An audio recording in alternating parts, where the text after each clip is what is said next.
प्रभु चरित्र सुनवे को रसिया, प्रभु चरित्र सुनवे को रसिया, प्रभु चरित्र सुनवे को रसिया, प्रभु चरित्र सुनवे को रसिया।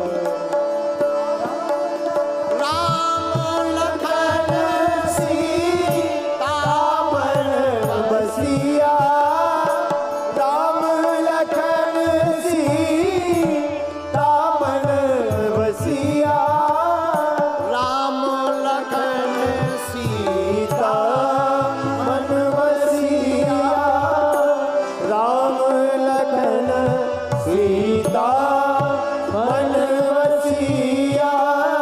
श्री राम जय राम जय राम श्री राम जय राम जय जय राम श्री राम जय राम जय। हनुमान जी महाराज कथा के रसिक हैं। किसी ने पूछा अच्छा कथा सुनने से होता क्या? ठीक है, आप कह रहे हैं कथा सुननी चाहिए, पर कथा सुनने से होता क्या? हमने एक व्यक्ति से पूछा तुम बताओ घाटा क्या? कथा सुनने से होता क्या?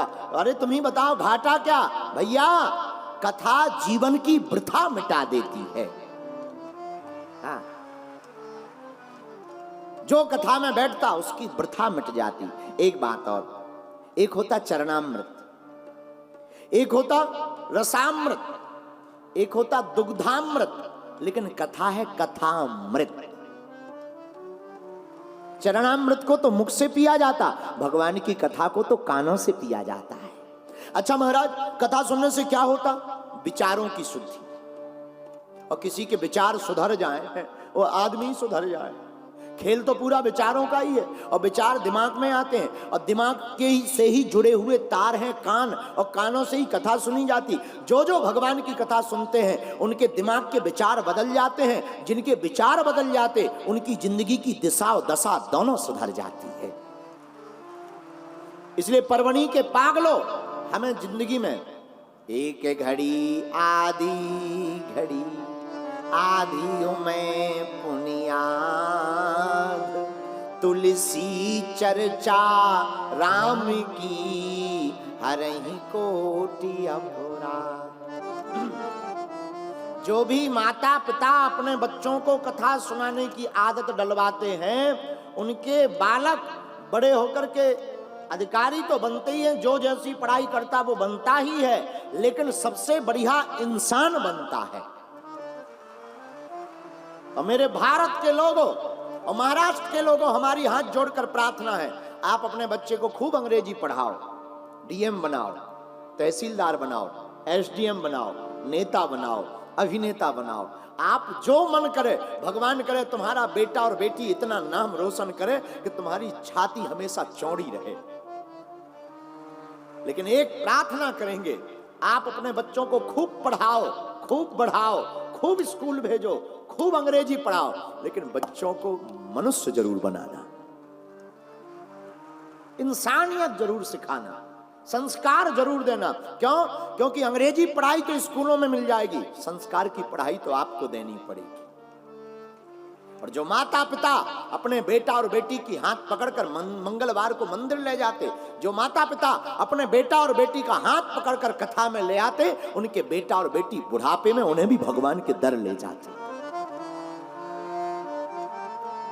और देखो भैया, ये कर्मों की खेती है, जैसा करोगे सो वैसा पाओगे। कर्म प्रधान विश्व करी राखा, जो जैसा कर्म करोगे। माई बाप, इसलिए कथा में बैठो, लेकिन ऐसे बैठो कि प्रभु के हो जाओ। एक पति पत्नी रहते थे, पत्नी बड़ी चतुर, पति बड़ा विचित्र, कभी भगवान की कथा नहीं सुने। पत्नी ने कहा हमेशा तुम लेना देना की बातें करते हो, कभी कथा सुन लिया करो। अरे कौन सुने, 3 घंटा बर्बाद करे। अरे ठीक है, फिर भी सुनाओ, बागेश्वर वाले महाराज आए, कथा सुनाओ।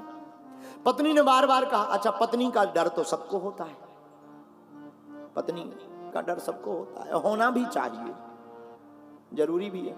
पत्नी के डर के मारे बेचारा कथा सुनने गया। अमीर आदमी, नगर सेठ, कथा में जाके जैसे ही बैठा, लोगों ने देखा आइए आइए आइए, तब तक दूसरे बोले बैठिए। और ये तो हमेशा पाप ही करते रहे, पैसा का ही काम करते रहे। कथा में इन्होंने एक कोना सोफा पाया और कूलर की हवा। ऐसी नींद आई कि पूरी कथा कब हो गई पता ही नहीं चला। बगल वाले ने धक्का दिया, उठो, क्या बात है, हो गई कथा। तब तक लोग बोले जाइए। घर आए, पत्नी ने पूछा कथा सुनी? बोले सुनी। बोले क्या सुना? तो इन्होंने जो सुना था वही बता दिया, आइए बैठिए जाइए। हमने तो तीन ही चीजें सुनी कथा में, आइए सेठ जी बैठिए, सेठ जी जाइए। पत्नी ने कहा भाड़ में गया, इनसे कुछ बोलेंगे तो ये कल से जाना ही बंद कर देंगे। पत्नी ने कहा चलो कोई बात नहीं, बहुत अच्छी बात सुनी आपने, अब एक काम करो, माला ले लो, इसी का जाप करो, आइए बैठिए जाइए। और ये भी इतना खतरनाक, इसने ली माला, इसे लगा यही मंत्र है, कभी सुनी थी नहीं कथा, धर्म जानता नहीं था, मंत्र जानता नहीं था, यही जपने लगा, आइए बैठिए जाइए, आइए बैठिए जाइए। रात का अंधेरा, नींद से आए ना, नींद नहीं आई उस दिन, रात को बैठ गया बिस्तर पर। अब रहा होगा परभणी का, रहा होगा, अब क्या ठिकाना है। वैसे हमें नाम तो पता चल गया, चंगी लाल। बैठा बिस्तर पर, नींद आ नहीं रही थी, माला ली इसने, वही मंत्र जपने लगा, आइए सेठ जी बैठिए जाइए, आइए बैठिए जाइए, आइए बैठिए जाइए, आइए बैठिए जाइए, आइए। अब बीच बीच में थक जाए, आइए बैठिए जाइए। उसी दिन किस्मत की बात, घर पे चोर आए, चोर आए, अंधेरा, अंधा खुक अंधेरा, चोर भीतर घुसे, तब तक ये आंखें बंद करके बोला आइए।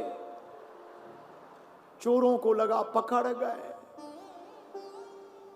पहचान लिया, चोर भागने लगा, तब तक ये दूसरा बोले बैठिए। चोर को लगा हे भगवान, अब तो ये सुबह राजा से कह देगा हमारी गर्दन कट जाएगी, फांसी लग जाएगी, कहां से बिजली में इस घर में घुस गए, ये तो जाग रहा है, इसने तो पहचान भी लिया, अब तो भाग जाना चाहिए, लेकिन भागे कहां, सुबह ये बता ही देगा। तब तक सेठ जी बोले जाइए। चोर रोता हुआ चरणों में आ पड़ा, ये डर गए, कौन है कौन है कौन है? इन्हें लगा मंत्र सिद्ध हो गया, किसी ने चरण रात को पकड़ लिए तो इनका दिमाग खराब, लगता है मंत्र सिद्ध हो गया। जल्दी से दिया सलाई ली, पुराना जमाना, लालटेन को जलाया, मुंह को देखा, कौन हो? हुजूर हम चोर हैं। अब आप ऐसा मत कहो कि हम कौन है, आप तो सब जानते हो, अब एक कृपा करो, किसी को ना बताना, हमारे बाल बच्चे छोटे छोटे हैं, आज धोखे से अब लौट के नहीं आएंगे, हमें क्षमा कर दो। सेठ जी बोले जाओ, चला गया। पत्नी जागी, क्या बात है, शोर शराबा हो रहा? अरे बोले क्या बताएं, तुमने जो मंत्र दिया था वो हम मंत्र जाप कर रहे थे, चोर पकड़ा गया, पूरी घटना बताई। पत्नी ने मुस्कुराकर बड़ी अद्भुत बात की, बोले देखो साधारण सी बात, झूठी बात तुम कथा की लेकर आए, और तुम्हारी झूठी बात को पकड़ लेने से, कथा के 3 शब्द पकड़ लेने से दुनिया का चोर चला गया और चोरी बच गई। अगर तुम वास्तविक बात कथा की पकड़ लोगे तो तुम्हारा मन का चोर भी भाग जाएगा, ये जो मन में चोर है ये भी भाग जाएगा। लेकिन हम लोग कथा में तो बैठते हैं, कथा में अपने अपने मतलब की बात निकालते हैं। अभी हम कहने लगे जितने घुटना दर्द होते हैं खड़े हो जाएं, उनको हम मंत्र बताएंगे तुरंत, चुप हो जाओ गुरुजी मंत्र बता रहे, बगल में घुटना दर्द, हमारे तो बहुत दर्द होते हैं, तुरंत कहेंगे। हम अपने अपने मतलब की बात निकालते, कथा में मतलब की कुछ बात होती ही नहीं, कथा तो संपूर्ण मतलब की होती है।